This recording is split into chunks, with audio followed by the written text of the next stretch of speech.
Hello students, welcome to Shri Shyam Shikshan Sansthan online classes. आज हम इस लेक्चर में इंटीग्रेशन के लेक्चर में डबल इंटीग्रेशन के बारे में डिस्कशन करेंगे स्टूडेंट्स। डबल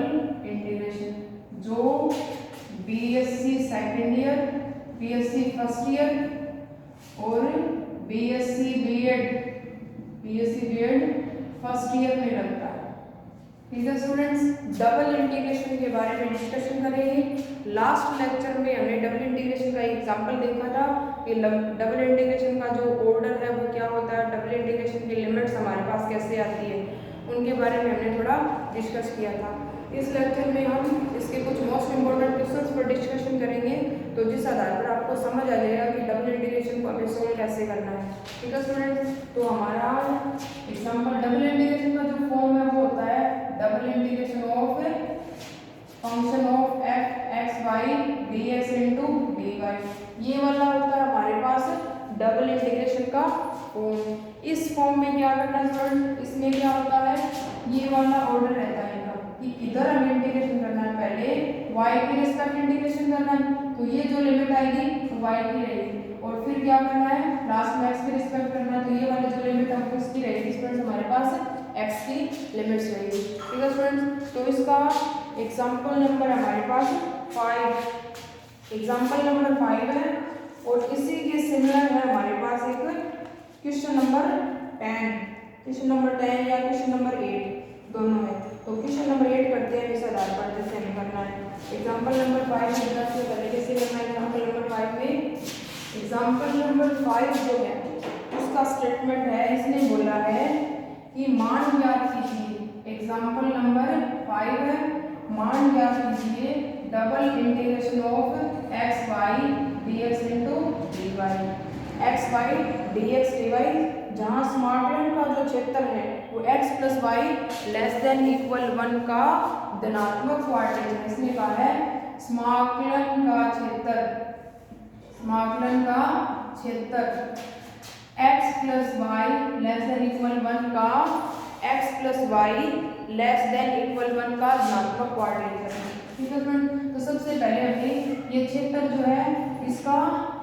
रेखन अनुरेखण करना है, डायग्राम बनाना है इसका सबसे पहले। तो डायग्राम बनाएंगे तो ये वाला बनेगा हमारे पास है,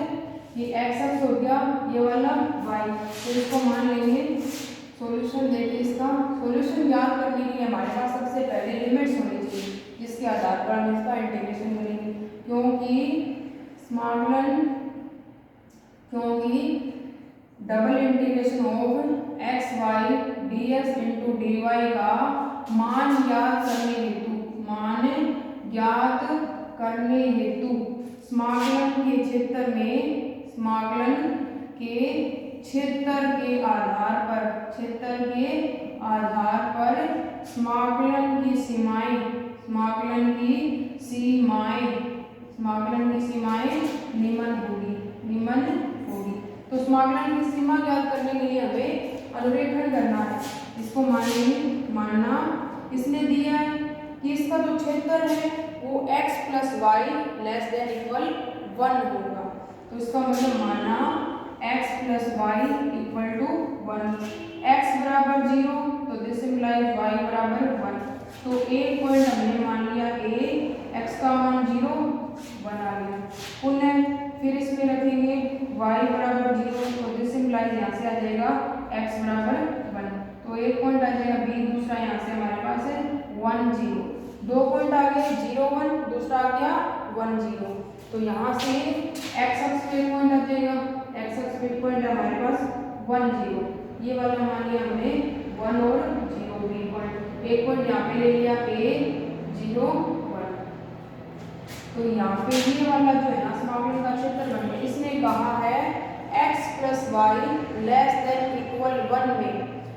धनात्मक क्वाड्रेचर, और धनात्मक क्वाड्रेचर ये वाला होता है हमारा धनात्मक क्वाड्रेचर, ये होता है धनात्मक क्वाड्रेचर फर्स्ट, इसमें सारे प्लस के मान आते हैं। इसका मतलब इसी क्षेत्र का मान ओनली, इसी क्वाड्रेचर का मान ओनली। तो इसका मतलब इससे इधर और इससे इधर, इसने बोला है कि इस रेखा के ऊपर बराबर और इससे छोटे मान जो हो समाकलन का क्षेत्र हो। तो इसका मतलब है कि ये जो रेखा ये वाली समाकलन का क्षेत्र है और यहाँ से इसके मान पॉजिटिव इधर है इधर पॉजिटिव है, तो इसका मतलब ये वाला होगा समाकलन का क्षेत्र,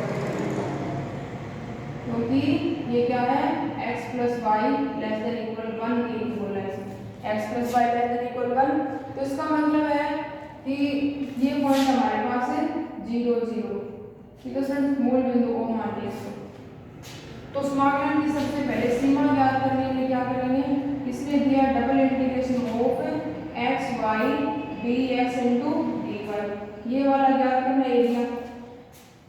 ज्ञात करने के लिए हमारे पास पहले लिमिट होनी चाहिए, इधर चलेंगे लिमिट आएगी, पहले y के रिस्पेक्ट इंटीग्रेशन करना है, तो इसका मतलब है y की जो सीमा है वो तो आएगी हमारे पास वेरिएबल में, क्योंकि ये वाली जो सीमा है वो वेरिएबल में लेंगे, और लास्ट में x के रिस्पेक्ट इंटीग्रेशन करना है तो उसकी सीमा हम लेंगे, क्या लेंगे उसकी सीमा हम लेंगे कांस्टेंट। तो x की लिमिट तो हमारे पास आ जाएगी, ये वाली x की x के हम समांतर ले लेंगे, तो इसका मतलब ये वाली x की सीमा है 0 से x इक्वल टू 0 से x इक्वल टू 1, तो x की लिमिट आ जाएगी 0 से 1, ये वाली कांस्टेंट ले लेंगे। फिर दूसरी लिमिट है वो, क्योंकि y अक्ष जो है वो x अक्ष पे लंब होता है, इसके परपेंडिकुलर अल्पांश लेंगे, तो ये वाला अल्पांश मतलब है y बराबर 0 से y बराबर इस रेखा पे खत्म होता है, तो y का मान यहाँ से लेंगे, क्योंकि हमने लिया x plus y equal to 1, तो वहाँ से y इक्वल टू आ जाएगा 1 माइनस x, तो ये रेखा जो है y equal to 1 minus x है, तो इसका मतलब अल्पांश y बराबर 0 से y बराबर 1 माइनस x है, तो यहाँ से आ जाएगा y बराबर 0 से y बराबर 1 माइनस x। अब ये वाला बन गया हमें, अब इस आधार पर हमें इस समाकलन की वैल्यू ज्ञात करनी है, तो इसीलिए हम इसको सोल्व कर सकते हैं, इस आधार पर इसके कुछ क्वेश्चंस हैं सॉल्व करना, तो यहाँ से आ जाएगा इंटीग्रेशन 0 से 1 इंटीग्रेशन 0 से 1 minus x y dx into dy, इधर चलना है, पहले y के रिस्पेक्ट इंटीग्रेशन करेंगे तो x कांस्टेंट, यहाँ से आ जाएगा इंटीग्रेशन 0 से 1, x कांस्टेंट है तो बाहर निकालिए, y के रिस्पेक्ट करें तो इसका आ जाएगा y स्क्वायर बाय 2, इधर बच गया ओनली dx, y के रिस्पेक्ट इंटीग्रेशन कर दिया, लिमिट है 0 से 1 minus x, upper limit put करेंगे 1 माइनस x की होल स्क्वायर आएगा, लोअर लिमिट पे मान 0, तो 1 बाय 2 हमारे पास आ गया बाहर, लिमिट है 0 से 1, x बाहर है, अपर लिमिट पुट करेंगे मान आएगा 1 माइनस x की होल स्क्वायर इनटू dx, ठीक है स्टूडेंट, तो 1 माइनस x की होल स्क्वायर कर लें तो 1 बाय 2, यहाँ से आ जाएगा 0 से 1, x 1 माइनस x की whole square 1 plus x square minus 2x into dx, ठीक है स्टूडेंट्स। अब इसको खोल लेंगे तो यहाँ से आ जाएगा 1 बाय 2 इंटीग्रेशन 0 से 1 x plus x cube minus 2x square minus 2x square into dx, x के रिस्पेक्ट इंटीग्रेशन करना है तो 1 बाय 2 क्या आ जाएगा x square by 2 plus x की power 4 by 4 minus 2x cube by 3, limit है 0 से 1, 0 से 1 लिमिट पुट करेंगे, सोल्व करेंगे तो इसकी वैल्यू हमारे पास आ जाएगी, ठीक है स्टूडेंट्स। अब है आगे, अब आगे है इसका मान, ये वाला है, इसको सोल्व किया तो ये वाला मान है, सोल्व करेंगे तो आ जाएगी इसकी वैल्यू। तो इस आधार पर आगे एग्जांपल नंबर 7 इसकी लिमिट्स इसने दी है, y बराबर x, टोटल लिमिट दे रखी है एग्जांपल नंबर 7 की। एग्जांपल नंबर 8 देखिए कि इसकी लिमिट आगे कैसे लेनी है। एग्जांपल नंबर 8, एग्जांपल नंबर 8 का जो स्टेटमेंट है हमारे पास वो क्या है, वो इसने दिया है दीर्घवृत्त दिया है, इलिप्स दिया है, इसने कहा है कि मान ज्ञात कीजिए, एग्जांपल नंबर 8 में इसने कहा है मान ज्ञात कीजिए double integration of r x plus y की whole square dx into dy, ये वाला है हमारे पास, जहां r समाकलन का क्षेत्र निम्न द्विवृत्त है, जहां r समाकलन का क्षेत्र निम्न द्विवृत्त दे रखा है, समाकलन r का जो क्षेत्र है वो क्या दिया इसने द्विवृत्त दिया है, x square upon a square plus y square upon b square equal to 1, ये वाला दिया इसने समाकलन का क्षेत्र, ठीक है स्टूडेंट्स। तो इसकी लिमिट्स ज्ञात करने के लिए मतलब इंटीग्रेशन का परम जो है हमारा ये वाला रहेगा, तो हम इसका जो है समाकलन का क्षेत्र ये वाला दे, इसका मतलब इस आधार पर हम इसकी x और y की लिमिट्स ज्ञात करनी है। लिमिट्स ज्ञात करने के लिए पहले इसका अनुरेखण करना पड़ेगा। तो अनुरेखण करने के लिए ये वाला कोई भी एक अक्ष बड़ा मान लेते हैं, एक अक्ष छोटा लेते हैं। ये होता है पॉइंट हमारा, ये वाला पॉइंट होगा a0, ये वाला b0, a0 और ये वाला 0b। ठीक है स्टूडेंट, एक ही लिमिट कांस्टेंट लेनी है, एक ही वेरिएबल में लेनी है। तो इसका मतलब ये वाला होता है हमारा मूल बिंदु 0 0। x की लिमिट समाकलन की होगी, समाकलन का जो क्रम है वो ये तो पहले dx है, तो x y के रिस्पेक्ट इंटीग्रेशन करें तो ये वाली लिमिट है वो हमारी क्या आएगी वेरिएबल में, और फिर बाद में x के रिस्पेक्ट इंटीग्रेशन करना है तो इसका मतलब ये वाली लिमिट आएगी हमारी कांस्टेंट। इसका मतलब है कि x की जो सीमा है वो तो हमें लेनी है अचर, और y की जो सीमा है वो हमें क्या लेनी है, वो हमें वेरिएबल में लेनी है। तथा दिया गया जो समाकलन का हमारा जो क्षेत्र है उसमें क्या है स्टूडेंट्स, दिए गए समाकलन के क्षेत्र में हमारे मतलब x की घात के समय y की घात के समय, इसका मतलब ये जो वक्र हमारा एलिप्स जो बन रहा है वो दोनों अक्षों के प्रति सममित है। दोनों अक्षों के प्रति सममित हो कोई भी, इसका मतलब एक मतलब दोनों इस अक्ष के प्रति भी सममित है y अक्ष ये वाला हमारा, और इस अक्ष के प्रति भी सममित है ये वाला x अक्ष हमारा। x अक्ष के प्रति भी सममित है और y अक्ष के प्रति भी सममित है। अतः जितना इस रेखा से इधर इतना इस रेखा से उधर, जितना इससे ऊपर उतना इससे नीचे। इसका मतलब फर्स्ट क्वाड्रेंट में मान ज्ञात कर लेते हैं और 4 से मल्टीप्लिकेशन करेंगे तो टोटल मान आ जाएगा। ठीक है स्टूडेंट्स, तो क्या करेंगे मतलब फर्स्ट क्वाड्रेंट की सीमा ले लेंगे, इसका मतलब x की लिमिट हमें लेनी है कांस्टेंट और y की लेनी है वेरिएबल। तो x अक्ष है ये वाला, इसकी लिमिट ले रहे हैं तो यहाँ से आ जाएगा समाकलन कितने से मल्टीप्लिकेशन करना है 4 से मल्टीप्लिकेशन करेंगे 4 into 0 से पहले x इक्वल टू 0 से x इक्वल टू a ये वाला, तो 0 से a। y की जो लिमिट है वो लेनी है हमें, ये y बराबर 0 लाइन है परपेंडिकुलर लेंगे इसी, और ये y बराबर जो हमारा एलिप्स बनता है y बराबर पॉजिटिव धनात्मक क्वाड्रेंट है तो धनात्मक मान, तो y का मान यहाँ से ज्ञात करेंगे तो आएगा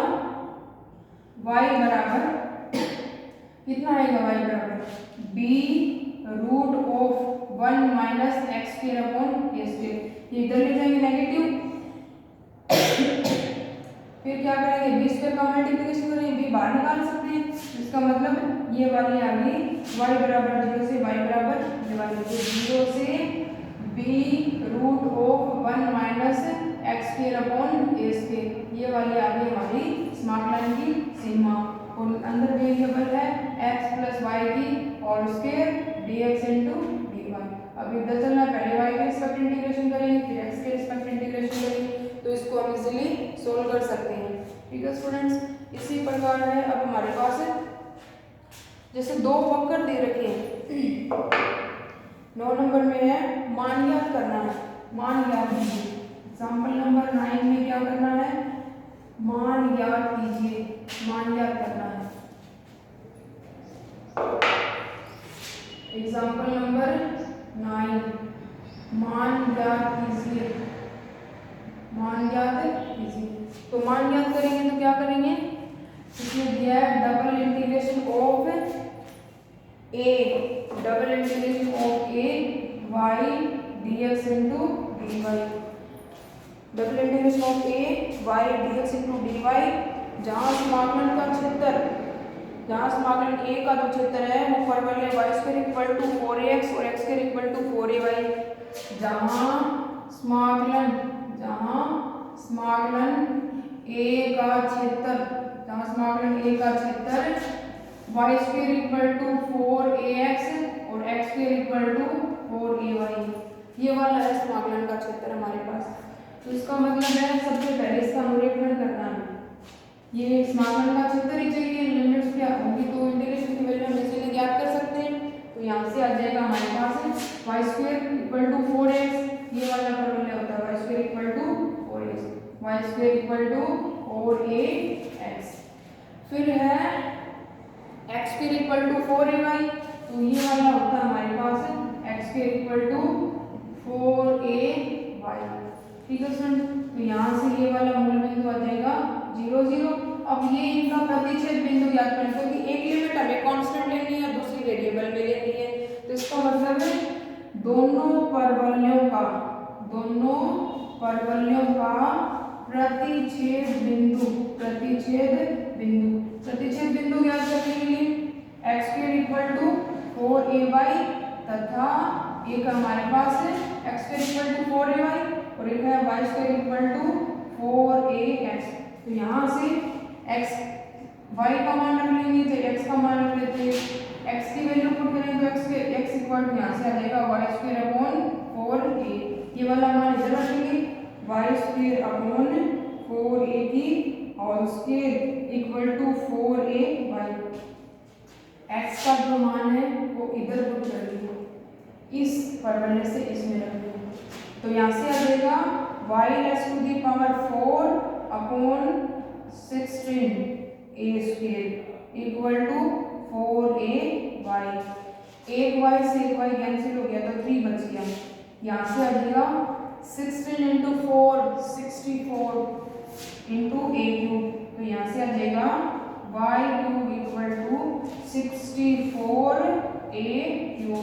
ठीक है स्टूडेंट, दोनों तरफ घनमूल लेने पर अब क्या कर लेंगे, घनमूल लेने पर घनमूल लेंगे तो यहाँ से आ जाएगा हमारे पास y³ 1/3 इक्वल टू 64 है, y क्या 4 की क्यूब होता है, a की क्यूब है, घनमूल लेंगे दोनों तरफ तो 1/3, जिसका मतलब इसका y बराबर आ जाएगा हमारे पास यहाँ से 3 से 3 कैंसिल, इधर भी कैंसिल, तो y बराबर 4 है। तो यहाँ से y बराबर आ गया हमारे पास 4 है। y बराबर 4 है किसी भी एक में रख लेते हैं, इधर रख लेंगे x² इक्वल टू 4 है, पहले से y का मान 4 है तो x बराबर आ गया ±4a। तो हमें चाहिए ओनली फर्स्ट क्वाड्रेंट में पॉजिटिव मान, तो ये वाला पॉइंट आ गया हमारे पास है 4a। प्रतिच्छेद बिंदु आ गया हमारे पास 4a। ये वाला जो फॉर्मूले है ये मतलब ये समाकलन है और इसका इस समाकलन का मान ज्ञात करना है। क्षेत्र दे रखा है ये वाला समाकलन का, तो y की लिमिट वेरिएबल में, x की लिमिट कांस्टेंट लेंगे, तो यहाँ से आ जाएगा हमारे पास इंटीग्रेशन का जो क्षेत्र या सीमा जो है क्या आ जाएगी हमारे पास, सीमा आ जाएगी double integration of y dx dy। इसका मतलब है कि y का जो मान है वो लेना है हमें, y की जो सीमा है वो लेनी है कांस्टेंट, y की जो वेरिएबल में लेनी है x की कांस्टेंट, तो पहले x की ले लेते हैं, x बराबर 0 से x बराबर ये लाइन है 4a,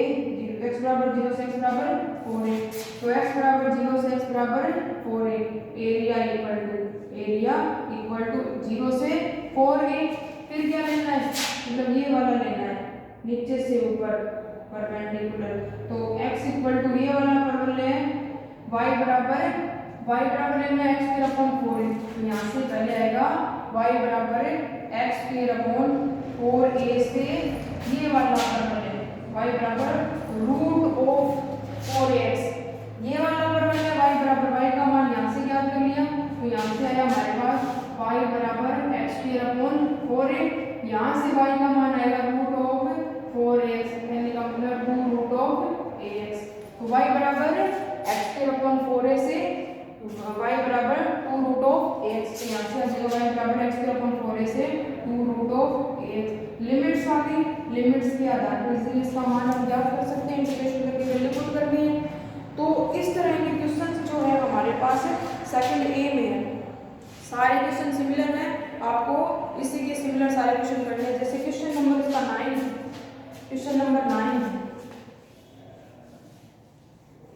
क्वेश्चन नंबर 9 का जो स्टेटमेंट है वो इसने दिया है कि मान ज्ञात कीजिए, समाकलन का क्षेत्र एक वृत्त दे रखा है, double integration of r x² y², इसमें दिया है double integration of r x² y², फिर दिया है dx dy और dy। समाकलन का क्षेत्र है वो एक वर्त है जहां r समाकलन का क्षेत्र x² plus y² less than equal 1। ये क्या है, x की घात की सम है, y की घात की सम है, केंद्रीय वृत्त है जिसका सेंटर क्या है, मूल बिंदु है, त्रिज्या जिसकी 0 1 के उसके क्या होती है 1, तो जिसका केंद्र क्या है मूल बिंदु है तथा जिसकी त्रिज्या क्या हमारे पास है, जिसकी त्रिज्या 1 है। तो यहाँ से क्या आ जाएगा हमारे पास समाकलन का क्षेत्र, ये वाला समाकलन का क्षेत्र एक वर्ग केंद्र या वृत्त जिसका सेंटर क्या हमारे पास मूल बिंदु है 0 0, केंद्र हमारे पास मूल बिंदु 0 0, त्रिज्या है 1, तो ये वाला आ जाएगा हमारे पास 1 0, ऊपर वाला